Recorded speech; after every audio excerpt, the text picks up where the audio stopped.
بسم اللہ الرحمن الرحیم۔ میری انتہائی نگارش یہی ہے، تیرے نام سے ابتدا کر رہا ہوں۔ تعارف۔ عرفان کے تعارف کے بارے میں آج سے 20 سال بیشتر میرے جو جذبات تھے آج بھی وہی ہیں۔ آج بھی جبکہ میرے تجربات، مشاہدات اور معلومات میں گوں اضافہ ہوا ہے، میں محسوس کرتا ہوں کہ میں عرفان کے شایان شان تعارف قلم بند کرنے کے فرض سے کما حقہ عہدہ بر نہیں آ سکوں گا۔ تاہم چونکہ ناظرین پر اس کتاب کی اہمیت اور حقیقت واضح کرنا ضروری ہے اور یہ ایک ادبی روایت بھی ہے، اس لیے میں اپنی کم مائیگی کے احساس کے باوجود اپنے خیالات اور جذبات کو الفاظ کا جامہ پہنانے کی حق المقدور کوشش کروں گا، اور فقط اس شرف کو ہی اپنی کامیابی اور خوش نصیبی کے لیے کافی تصور کروں گا جو مجھے اس نادر روزگار کتاب کو ناظرین سے متعارف کرانے کے سلسلے میں حاصل ہوگا۔ کتاب عرفان، جیسا کہ نام سے ظاہر ہے، مذہب و روحانیت اور فقر و تصوف کے اسرار و معارف اور حقائق کا ایک بیش بہا مجموعہ اور نایاب مرقع ہے۔ اس کی تدوین اور ترتیب میں ان تمام امور کو مد نظر اور ملحوظ رکھا گیا ہے جو وقت کے ہماگیر تقاضوں سے مطابقت اور جدید اذہان کی تشفیع اور تسلی کے لیے ضروری ہیں۔ اس کے مطالعے سے مذہب اور روحانیت کا حقیقی مقصد اور مفہوم بالکل واضح ہو جاتا ہے۔ موجودہ خلائی اور جوہری عہد میں مادیت کو جو عروج اور فروغ حاصل ہوا ہے، اس نے لوگوں کے ذہنوں کو یکسر بدل دیا ہے۔ آج اکثر لوگ مذہبی کتابوں اور روحانی موضوعات کو طویل، خشک اور پیچیدہ مسائل کا مجموعہ سمجھ کر ان کے مطالعے سے گریز اور پہلو تہی کرتے ہیں، اور وہ اپنے اس خیال میں کسی حد تک حق بجانب بھی ہوتے ہیں، کیونکہ عموماً ایسا ہی ہوتا ہے۔ آج دنیا اس مقام پر نہیں جہاں صدیوں پیشتر تھی۔ انسانی علم اور تجربے نے آفاق کی وسعتوں کو چھان مارا ہے۔ اب اس خاکی نژاد انسان کے قدم چاند اور ستاروں کی سرزمینوں کو چھونے لگے ہیں، اور وہ خلا اور کائنات کی تسخیر کے خواب دیکھ رہا ہے۔ انسانی علم نے خوردبینی ذرات کے بطون میں داخل ہو کر ان کی اندرونی دنیا کے ناقابل درک اسرار اور مخفی راز آشکار کر دیے ہیں۔ لہذا موجودہ دنیا مکمل عقلی تشریح اور پوری علمی توضیح کے بغیر کسی چیز کو تسلیم کرنے پر آمادہ ہونے کو تیار نہیں، لیکن عرفان میں اس موضوع کو حیرت انگیز اور محیر العقول مشاہدات، انوکھے و نرالے تجربات اور عجیب و غریب و جدید معلومات کے ذریعے اس قدر دلچسپ اور پر لطف بنایا گیا ہے کہ طبیعت بالکل کوفت اور گرانی محسوس نہیں کرتی۔ کتاب کا مطالعہ کرتے وقت قاری کو بسا اوقات ایسا محسوس ہوتا ہے جیسے کوئی اس کے دماغ سے ظلمت کے پردے ہٹا رہا ہے اور وہ عالم روحانیت کا بہت نزدیک اور قریب سے مشاہدہ کر رہا ہے۔ اس مختصر سے دباچے میں تفصیلاً یہ نہیں بتایا جا سکتا کہ عرفان میں کیا کچھ ہے۔ یہ بات کتاب کا مطالعہ کرنے سے ہی تعلق رکھتی ہے، لیکن اتنا ضرور کہا جا سکتا ہے کہ فقر و تصوف اور روحانیت کے موضوع پر اتنی دلچسپ اور پرعزم معلومات کتاب آج تک نہیں لکھی گئی۔ یہ شرف بر صغیر پاک و ہند میں صرف عرفان کے مصنف ہی کو حاصل ہو سکا ہے، جس کے لیے آپ پوری اسلامی دنیا کی طرف سے مبارکباد کے مستحق ہیں۔ آپ نے اردو زبان میں پہلی بار اتنی عجیب و غریب اور معیاری کتاب لکھ کر نہ صرف اردو دان اصحاب ہی پر احسان عظیم کیا ہے، بلکہ اردو لٹریچر میں ایک بیش قیمت اضافہ کر کے اردو ادب پر بھی بڑا احسان کیا ہے۔ اس کے لیے آپ کا جس قدر شکریہ ادا کیا جائے کم ہے۔ موجودہ دور میں جہاں ایک طرف سائنسی ترقی کی بدولت وقت اور فاصلے پر قابو پایا جا رہا ہے اور ستاروں پر کمندے ڈالنے کی نوبت آ گئی ہے، آرام و آسائش اور عیش و عشرت کے سامانوں کی ہر طرف بہتات اور کثرت ہے، وہاں دوسری طرف پوری انسانیت انتہائی روحانی کرب، ذہنی انتشار، نفسیاتی پیچیدگی، گہری قلبی بے اطمینانی اور ہمہ گیر بے یقینی کے مصائب میں گرفتار ہو کر درد و الم، رنج و غم اور تکلیف سے بری طرح کراہ رہی ہے، مسلسل سسکیاں لے رہی ہے اور دم توڑ رہی ہے۔ مادی اور سائنسی ترقی ان کے دکھوں کا مداوا نہیں کر سکی، بلکہ سائنس نے سیاسی طول آزماؤں اور ذاتی مصلحت اندیشوں کے تابع ہو کر انسان کے الام میں بے انتہا اضافہ کیا ہے۔ پورا کرۂ ارض جہنم بنا ہوا ہے، ہر طرف آگ لگی ہوئی ہے، ہر طرف موت کا بازار گرم ہے۔ آج سماجی تضادات، امارت و غربت کا فرق، عالمگیر ایٹمی اور خلائی جنگ کے خطرات، غذائی قحط، کمزور قوموں پر طاقتور قوموں کی یلغار، امراض، احتیاج، افلاس، زندگی سے مایوسی اور خودکشی کے اقدامات وغیرہ وغیرہ اپنے عروج پر ہیں۔ اس قدر عظیم عذاب اور عالمگیر ابتلا اس سے قبل کبھی دیکھنے میں نہیں آیا تھا۔ اقتصادیات، نفسیات، عمرانیات اور جدید فلسفے کے ماہرین چاہے اس کی توجیح کچھ بھی کریں اور اس کے ظاہری اور فوری اسباب چاہے کچھ ہی بتائیں، مگر اس کی اصلی وجہ مذہب و روحانیت، فقر و تصوف اور خود اپنے نفس کے عرفان سے انسانیت کی روگردانی اور غفلت ہے۔ آج کے دور میں مذہب اور روحانیت کی جس قدر شدید ضرورت ہے، اس سے پہلے شاید ہی کبھی پڑی ہو۔ مذہب ہی ان عالمگیر دکھوں کا علاج ہے اور روحانیت ہی اس ابتلاء عظیم کا واحد مداوا ہے۔ ورنہ وہ دن دور نہیں جب انسان انفرادی خودکشیوں کی بجائے اجتماعی خودکشی کی مرتکب ہو کر صفحۂ ہستی سے نیست و نابود ہو جائے گی۔ عرفان کا موضوع خالصتاً فقر و تصوف اور روحانیت ہے، اور یہ اسلام کا ایک انتہائی ضروری پہلو ہے جس کو مسلمانوں نے تقریباً فراموش کر دیا ہے۔ دین کے اس روحانی پہلو سے، جس کو تصوف اور روحانیت کہا جاتا ہے، مسلمانوں کی بے خبری اور غفلت کا یہ عالم ہے کہ آج اللہ تعالیٰ کے ذکر، فکر، عبادت، تزکیہ نفس اور صفائے قلب کے لیے مجاہدے اور ریاضت کے ایک نئے ضابطے کے لیے بھی، جو تصوف کے نام سے موسوم ہے، ہمیں شرعی جواز اور سند پیش کرنے کی ضرورت پڑ رہی ہے، اور فقر، طریقت اور معرفت جیسے مقدس علوم کو بھی خود مسلمانوں اور خصوصاً مسلمان علماء کی دست برد سے تحفظ کی حاجت پیش آ گئی ہے۔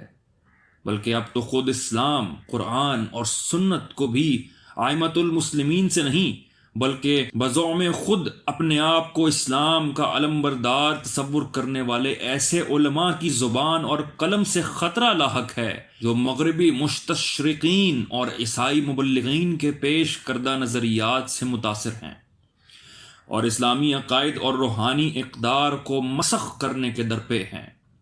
انہوں نے فروعات کے علاوہ اصولی مسائل تک کو مشکوک کر کے رکھ دیا ہے، کتاب اور سنت کی نئی حیثیت متعین کرنے کی جسارت کی ہے، سنت کا سرے سے ہی انکار کر دیا ہے اور معجزات کی مادی تعویلیں شروع کر دی ہیں۔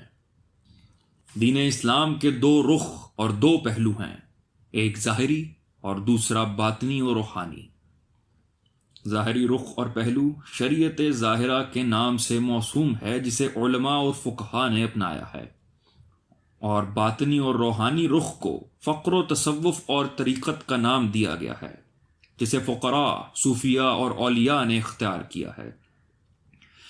علم تصوف اور فقر کا مقصد اسلام کے اسی دوسرے روحانی رخ کو ثابت کرنا اور اس کو عملی جامہ پہنانا ہے۔ کائنات کی ہر شے ظاہری اور باطنی پہلوؤں میں بٹی ہوئی ہے، ہر چیز کا ایک ظاہر ہے اور ایک باطن ہے۔ خود ہمارا وجود روح اور جسم میں منقسم ہے، جسم ظاہر ہے اور روح باطن ہے۔ اصل شے روح ہے، اسی پر جسم کی زندگی کا دار و مدار ہے۔ تمام حقائق باطن میں مخفی اور پوشیدہ ہیں۔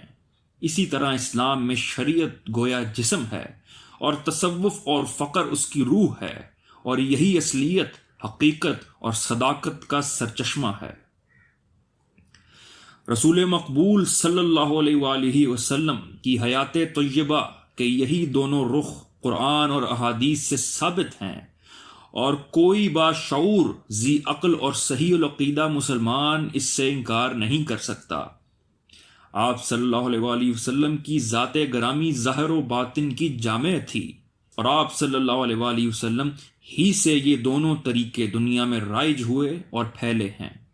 ظاہری بصارت کے ساتھ ساتھ باطنی بصیرت بھی ضروری ہے، اور شریعت کے ساتھ ساتھ طریقت کو اپنانا بھی لازمی ہے۔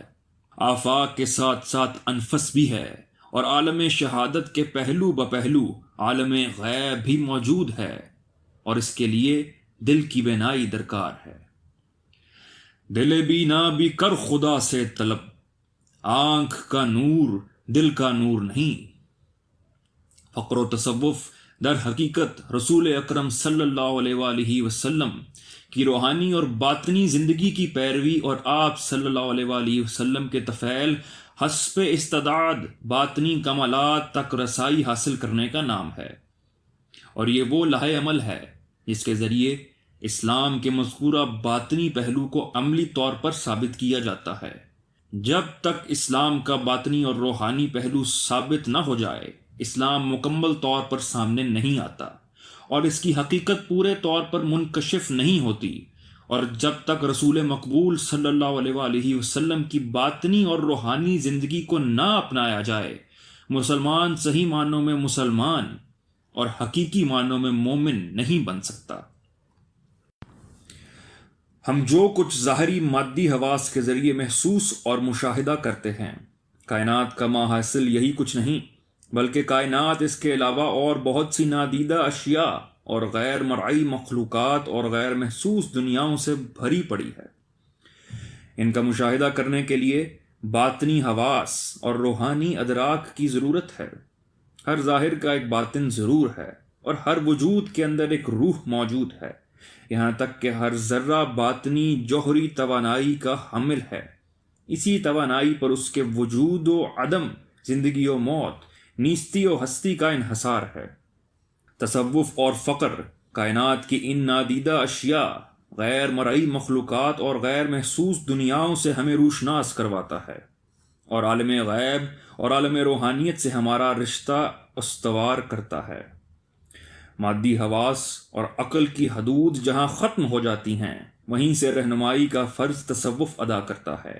جہاں ظاہری شرعی علوم کے حاملین کی عقل دینی مسائل حل کرنے سے عاجز آ جاتی ہے، وہیں علم فقر و تصوف کے حاملین قیادت اور پیشوائی کی ذمہ داری سنبھالتے ہیں۔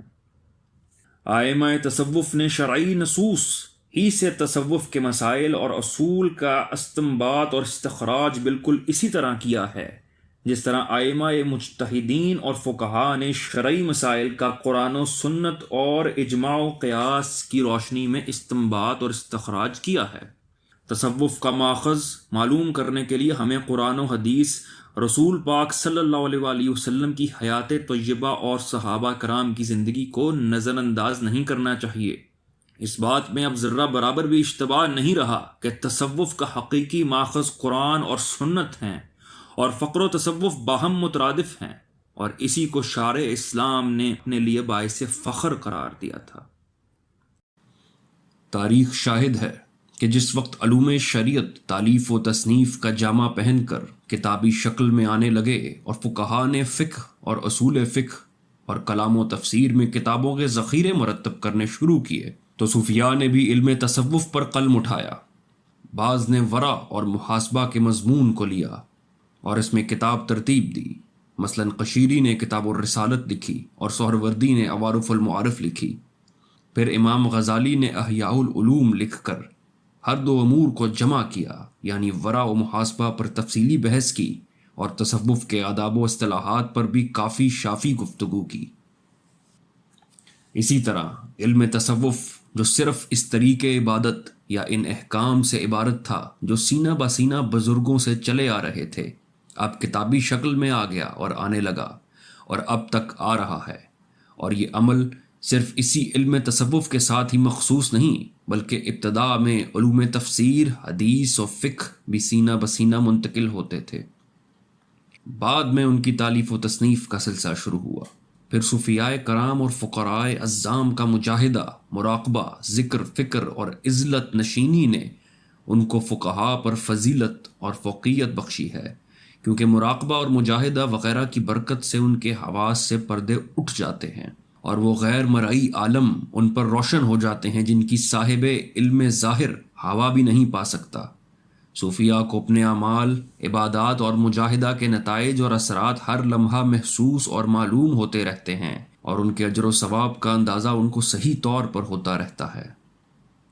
لفظ تصوف چاہے اجمی ہو یا عربی، اس کے لغوی معنی چاہے اصحاب صفہ کی تاریخی پس منظر میں نظر آئیں یا صفائے قلب میں جامع ہائے تصوف سے متعین ہوتے ہوں، مگر صدیوں سے اس کے اصطلاحی معنی صرف یہی متعین ہو کر رہ گئے ہیں کہ قرآن و سنت کی روشنی میں ایسی زندگی بسر کرنا، ایسے مشاغل اختیار کرنا اور تصورات، تفکرات، ذکر، فکر، مجاہدات اور عبادات کا ایک ایسا متوازن لاہ عمل اپنانا جس کے ذریعے تزکیہ نفس، تصفیہ قلب اور تجلیہ روح حاصل ہو۔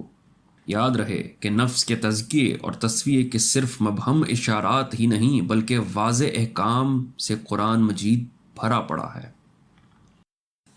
عرفان فقر و تصوف اور روحانیت کے موضوع پر اپنی نوعیت کی اولین اور بے مثل و بے بدل کتاب ہے۔ اس میں دین کے اس اہم پہلو کو علوم جدید اور سائنسی معلومات کی روشنی میں جس قدر خوبصورتی کے ساتھ واضح کیا گیا ہے وہ اپنی مثال آپ ہے۔ عرفان میں ملحدوں، نیچریوں، دہریوں اور مادہ پرستوں کے تمام بے بنیاد اعتراضات، لغو خیالات اور باطل نظریات کے مدلل اور مسقط جواب دیے گئے ہیں۔ اس کے علاوہ خود ساختہ فریب کار پیروں، نام نہاد مکار صوفیوں، جنت فروش جھوٹے مشائخ اور خدا کے نام کی تجارت کرنے والے نقلی درویشوں کی چال بازیوں اور تخریب کاریوں کو بھی بے نقاب کیا گیا ہے، جو تصوف کی ابجد تک سے واقف نہیں، جو نفس، قلب، روح، لطائف اور الہام و القاء کے نام تک سے نا آشنا ہیں، اور جنہیں یہ بھی معلوم نہیں کہ شریعت، طریقت، معرفت، روشن ضمیری اور باطنی زندگی کس بلا کا نام ہے، مگر اس کے باوجود وہ ہزاروں بندگان خدا کی بخشش اور نجات کے اجارہ دار بنے بیٹھے ہیں، اور جو محض اپنی ذاتی تہمات، باطل خیالات اور بے بنیاد تصورات کو روحانیت اور فقر و تصوف کا معیار سمجھے بیٹھے ہیں۔ ایسے ہی لوگوں نے فقراء اور صوفیاء کو بدنام کر رکھا ہے۔ حضرت فقیر صاحب نے ان لوگوں کے اعمال اور کردار پر ایک بالغ نظر نقاد کی حیثیت سے بے لاگ تبصرہ کیا ہے۔ آپ نے ان ظاہر بین اور روحانیت سے ناآشنا نام نہاد مسلمان علماء کے غلط اور یک طرفہ نظریات پر سے بھی پردہ اٹھایا ہے، جو اسلام کو محض سیاسی نقطۂ نگاہ سے دیکھتے ہیں اور اس کے باطنی اور روحانی حقائق کا انکار کرتے ہیں، اور تصوف کو اجمی تصورات اور اجمی عقائد و نظریات کا مجموعہ قرار دے کر اسے بدعت کہنے اور خارج از اسلام ثابت کرنے کی بے سود سعی کرتے ہیں۔ یہ لوگ حدیث رجعنا من الجہاد الاصغر الى جہاد الاکبر، ہم چھوٹے جہاد سے بڑے جہاد کی طرف رجوع کرتے ہیں، کہ مقصد اور مفہوم کو بالکل نظر انداز کر دیتے ہیں۔ اس حدیث میں جہاد اکبر سے مراد جہاد بن نفس ہے، جو ظاہری جہاد سے افضل ہے۔ حضرت قبلہ فقیر صاحب نے افضل جہاد یعنی جہاد بن نفس کی اہمیت پر زور دیا ہے، جو اسلام کا ایک ضروری پہلو ہے۔ لہٰذا عرفان کو اگر اس حدیث کی تفسیر کہہ دیا جائے تو بے جا نہ ہوگا، لیکن عرفان کو جس خصوصیت نے نادر روزگار روحانی شاہکار کی حیثیت اور امتیاز بخشا ہے، وہ اس میں مندرج دو نایاب مخفی اور سربستہ علوم کی تشریح اور اس کے عمل کی مکمل وضاحت اور ان کے فلسفے کا اولین انکشاف ہے۔ ان میں سے ایک علم تصور اسم ذات ہے اور دوم علم دعوت القبور ہے۔ عرفان میں انہی دو علوم کو خصوصیت کے ساتھ اور نمایاں طور پر پیش کیا گیا ہے، اور یہی دو علوم اس کتاب کا اصل موضوع ہیں۔ ان میں اول الذکر یعنی تصور انسانی خیالات اور پوشیدہ روحانی قوتوں کو ایک نقطے اسم اللہ پر مذکور اور مجتمع کر کے ارادی قوت اور روحانی طاقت حاصل کرنے کا نام ہے، اور مؤخر الذکر یعنی دعوت ارواح کی حاضرات اور عجیب و غریب اور حیرت انگیز علم ہے۔ آج ایک دنیا ایسے علوم کے پیچھے سرگرداں اور پریشاں ہے جس کے ذریعے ارواح کی حاضرات ممکن ہو اور انسان ٹھوس روحانی قوتوں کا مالک بن سکے۔ ہزاروں اشخاص نے ایسے علوم کے پیچھے اپنی عمریں گنوا دیں، لیکن وہ کامیابی سے ہمکنار نہیں ہو سکے۔ عرفان کے مصنف نے ان محیر العقول علوم اور قیمتی اور سربستہ راز کو تفصیل کے ساتھ دنیا کے سامنے پیش کر کے کمال فیاضی اور بڑی دریا دلی سے کام لیا ہے۔ علم تصوف شاید بعض اصحاب کے لیے نئی اور غیر معروف شے ہو، اور یہ اصطلاح اس سے قبل ان کی نظروں سے نہ گزری ہو، لیکن جہاں تک اس علم کی تاریخی حیثیت کا تعلق ہے، یہ زمانہ قدیم سے مختلف صورتوں اور شکلوں میں رائج رہا ہے، مختلف ناموں اور اصطلاحات سے یاد کیا گیا ہے۔ کسی چمکدار چیز کو سامنے رکھ کر اس پر نظر جما کر اور توجہ مرکوز کر کے روحانی قوت حاصل کرنے کا طریقہ بہت پرانا ہے۔ چنانچہ زمانہ قدیم سے یہ مقصد حاصل کرنے کے لیے بعض لوگ بلور کا شفاف اور چمکدار قلم سامنے رکھ کر اس پر توجہ مرکوز کرتے تھے، بعض چراغ کی لو پر نظر جماتے تھے اور بعض آئینوں اور شیشے کے گولوں سے یہ کام لیتے تھے، بعض چاند اور سورج کو ٹکٹکی باندھ کر دیکھنے کی مشق کرتے تھے۔ ان کا خیال تھا کہ اس سے نفس اور روح میں جلا پیدا ہوتی ہے۔ اس کو بلور بینی، شمع بینی، آئینہ بینی وغیرہ مختلف ناموں سے موسوم کیا جاتا تھا۔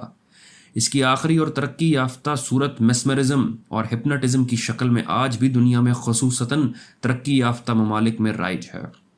ڈاکٹر میسمر اور مسٹر کیرو وغیرہ نے اس قسم کی کچھ مشقیں کر کے چند مادی اور سفلی کمالات دکھا کر عالمگیر شہرت پائی ہے۔ میسمرزم اور ہپناٹزم وغیرہ میں صرف فرضی نکات پر نظر جمانے کی مشق کر کے یہ مقصد حاصل کیا جاتا ہے۔ عرفان میں مذکور تصورات اگرچہ بادی النظر میں اصولی طور پر میسمرزم اور نظر کے ارتکاز کے دوسرے طریقہ ہائے تصوف سے کچھ مماثلت رکھتا ہے، مگر دراصل وہ اصولی طور پر بھی اور مقصدیت اور افادیت کے لحاظ سے بھی ان سب سے بہت کچھ مختلف ہے۔ اس میں نہ فرضی نکات پر مشق کی جاتی ہے اور نہ شفاف اجسام پر، بلکہ صرف اس میں اللہ ذات کا تصور کیا جاتا ہے۔ اس طریقے میں ابتداً کبھی اس میں اللہ لکھا ہوا سامنے رکھ کر اور کبھی اس کے بغیر صرف تصور اور خیال میں اسے تحریر، مرقوم اور قائم کیا جاتا ہے، اور پھر اسے دل و دماغ اور دیگر مطلوبہ اعضاء میں تصور کے ذریعے تحریر اور منتقل کیا جاتا ہے۔ اور چونکہ اسم کا مسمى کے ساتھ گہرا تعلق اور رابطہ ہوتا ہے، اس لیے اسم کے انتقال کے ساتھ ساتھ مسمى کی ذاتی اور صفاتی تجلیات اور انوار بھی منتقل ہوتے رہتے ہیں، جس سے اعضائے مذکور میں روحانی زندگی، روشنی اور احساس و قوت کا ظہور ہوتا ہے۔ یہ اصطلاح گو حضرت فقیر صاحب نے سلطان العارفین سلطان باہو رحمۃ اللہ علیہ کی کتابوں سے اخذ کی ہے، اور انہی کے فیض اور مہربانی اور باطنی توجہ سے آپ کو اس میں کمال حاصل ہوا ہے، مگر اس کو پہلی بار شرح و بسط کے ساتھ دنیا کے سامنے پیش کرنے کا صحرا آپ کے سر ہے۔ تصور اس میں اللہ ذات دراصل ذکر اللہ کا ایک افضل ترین، مکمل ترین اور بہتر طریقہ ہے۔ علم دعوت جیسا کہ مذکور ہوا، ارواح کی حاضرات اور ان سے ہم کلام اور ملاقی ہونے کا علم ہے۔ یہ اصطلاح بھی حضرت سلطان باہو رحمۃ اللہ علیہ کی وضع کردہ ہے اور انہی کی کتابوں سے ماخوذ ہے۔ حضرت سلطان العارفین کے تمام فقر کا دار و مدار انہی دو علوم پر ہے۔ یہی دو علوم فقر کی انتہا بلندیوں اور رفتوں تک پہنچنے اور اعلیٰ ترین روحانی مراتب اور درجات کے حصول کا ذریعہ ہیں۔ مصنف نے ان ہر دو علوم کا انکشاف اور وضاحت کر کے ان کی فلسفی کھول کر دنیا کے سامنے پیش کر کے تصوف اور روحانیت کی بہت بڑی خدمت کی ہے۔ یاد رہے کہ ابتدا میں علوم فقہ اور علوم تصوف ہر دو سینہ بسینہ منتقل ہوتے تھے۔ اہل سلف ان کی ترتیب و تدوین سے بے نیاز تھے۔ جب سلف کا زمانہ گزر گیا اور صدر اول ختم ہوا اور تمام علوم صناعت کے درجے میں آئے تو فقہائے مجتہدین نے فقہ میں، صوفیاء نے تصوف میں ضروری قواعد اور قوانین ضبط کرنے کی ضرورت محسوس کی۔ صفحائے کرام نے کچھ خاص آداب اور اصطلاحات وضع کیں جو انہی میں رائج اور مشہور ہوئیں۔ مروجہ اصناع لغویہ چونکہ ان کے معانی و مطالب کی تعبیر سے عاجز اور قاصر تھیں، اس لیے صوفیاء نے چند اور الفاظ وضع کر لیے جو ان کے مطالب کو سہل طریقے سے ادا کر سکتے ہیں، اور یوں ان اصطلاحات نے ایک علیحدہ مستقل علم کی حیثیت اختیار کر لی۔ حضرت سلطان العارفین رحمۃ اللہ تعالیٰ علیہ اکابر صوفیاء میں سے ہیں۔ علم تصوف، اس میں اللہ ذات اور علم دعوت القبور مذکور سینہ بسینہ منتقل ہونے والی روحانی علوم میں سے ہیں۔ حضرت سلطان العارفین نے ان کی تدوین و ترتیب کی ضرورت محسوس کی اور ان کو الفاظ و اصطلاحات کا جامہ پہنا کر کتابی شکل دی، مگر آپ کی تمام کتابیں چونکہ فارسی زبان میں تھیں اور نایاب تھیں، اس لیے یہ ہر دو علوم صدیوں تک پس منظر میں رہے اور ایک خزانے کی طرح پہلوی زبان کی کتابوں کے ویرانے میں مدفون رہے۔ اور اگر کسی نے ان کی ایک آدھ کتاب مطالعہ بھی کی تو وہ ان علوم کو سمجھ نہیں سکا اور نہ ہی ان سے استفادہ کر سکا، کیونکہ اول تو حضرت سلطان العارفین نے کسی ایک کتاب تک ان علوم کو محدود نہیں رکھا تھا، بلکہ اپنی تقریباً 100 سے زائد فارسی تصانیف میں ان کو پھیلا دیا تھا۔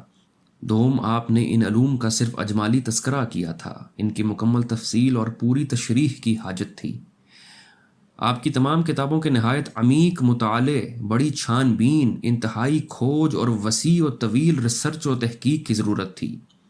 اس عظیم کام کو پایہ تکمیل تک پہنچانا کسی فرد واحد کے بس کی بات نہ تھی، بلکہ یہ علماء و صوفیاء کے ایک بہت بڑے ادارے اور اکیڈمی کا کام تھا، اور اس کے لیے وسیع تجربات اور روحانی بصیرت اور عمل درکار تھا۔ لیکن بائیں ہمہ اتنا مشکل اور عظیم کام حضرت فقیر صاحب نے اپنی پوری عمر صرف کر کے تنہا با حسن و جوح تکمیل تک پہنچا کر کمال کر دیا۔ حضرت فقیر صاحب سب سے پہلے صاحب بصیرت بزرگ تھے، جنہوں نے پہلے خود ان علوم کو سمجھا، ان پر انتہا تک عمل کیا اور ان کو مکمل طور پر حاصل کیا، اور پھر پہلی بار عرفان کی صورت میں اردو زبان کے ذریعے اسے دنیا کے سامنے پوری طرح کھول کر پیش کر کے یاران نقطہ دان کو صلائے عام دے دی۔ اس کے علاوہ یورپ کے علم الارواح اسپرچولزم پر بھی پہلی بار آپ نے قلم اٹھا کر اس کی حقیقت واضح کی ہے، اور اس پر نہایت مدلل اور بصیرت افروز بحث کر کے اس کی پوری تاریخ قلم بند کی ہے۔ اس سے قبل کسی نے اردو زبان میں اس دلچسپ موضوع کو نہیں چھیڑا، اور نہ ارواح اور علم روحانیت کے متعلق صحیح معلومات کسی نے اس طرح یکجا کی ہیں۔ عرفان کے متعلق بجا طور پر یہ کہا جا سکتا ہے کہ اردو نثر میں فقر و تصوف اور روحانیت کے موضوع پر یہ پہلی تبازات، منفرد اور عجیب و غریب کتاب ہے۔ فقر و تصوف اور روحانیت کے موضوع کو جس انوکھے، مؤثر اور دلکش انداز میں عرفان میں پیش کیا گیا ہے، اس کی نظیر دنیا کی کسی زبان کی کسی کتاب میں نہیں ملتی۔ عرفان اس موضوع پر مکمل اور جامع کتاب ہے، جس کے بعد کسی اور کتاب کے مطالعے کی ضرورت باقی نہیں رہتی۔ عرفان معرفت کی کائنات، فقر کا خزینہ، تصوف کا بحر بے کراں، روحانیت کا جامع العلوم انسائکلوپیڈیا اور طریقت کا گوہر نایاب ہے۔ جس نے بھی اس کو خلوص اور توجہ کے ساتھ پڑھا ہے، اس نے اپنا دامن گوہر مقصود سے بھر لیا ہے۔ عرفان کے ہر لفظ میں مصنف کی روح کار فرما اور جلوہ گر ہے، اور اس کا ہر حرف فی نفس کرامتوں کا حامل ہے۔ اس کے مندرجات میں بلا کی کشش، اس کی عبارتوں میں غضب کی جاذبیت، اور اس کے مضامین اور موضوعات میں بے انتہا تاثیر اور ندرت موجود ہے۔ عرفان پہلی مرتبہ 1942 میں شائع ہوئی تھی، جو بے حد مقبول ہوئی۔ اس کی مقبولیت کا یہ عالم ہے کہ نشر و اشاعت اور تشہیر و پروپیگنڈے کے فقدان کے باوجود درجنوں بار اس کی اشاعت ہو رہی ہے۔ جو شخص اسے صرف ایک مرتبہ پڑھتا ہے، وہ ہمیشہ کے لیے اس کا گرویدہ ہو کر رہ جاتا ہے۔ عرفان حضرت فقیر صاحب رحمۃ اللہ علیہ کی زندگی کا عظیم ترین کارنامہ اور وقت کا بے مثل شاہکار ہے۔ عرفان 2 جلدوں پر مشتمل ہے۔ پہلے حصے میں تصور اسم اللہ ذات کی افادیت، تشریح اور اس کی پوری فلسفی اور مکمل عمل اور پورا طریقہ درج ہے۔ دوسرے حصے میں دعوات، موکلات، جنات اور ارواح کی حاضرات کا مفصل بیان ہے۔ عرفان کے مطالعے سے یہ بات صاف طور پر واضح ہو جاتی ہے کہ مصنف نے جس قدر باتیں لکھی ہیں وہ صرف زبانی قیل و قال تک محدود نہیں، بلکہ مصنف نے اپنے عملی تجربات اور عینی مشاہدات کو صفحہ کرتاس پر بکھیر رکھا ہے۔ مصنف نے جو کچھ دیکھا ہے وہی کچھ لکھا ہے، اور جو کچھ آپ کے ذاتی تجربات میں آیا ہے وہی کچھ دنیا کے سامنے پیش کیا ہے۔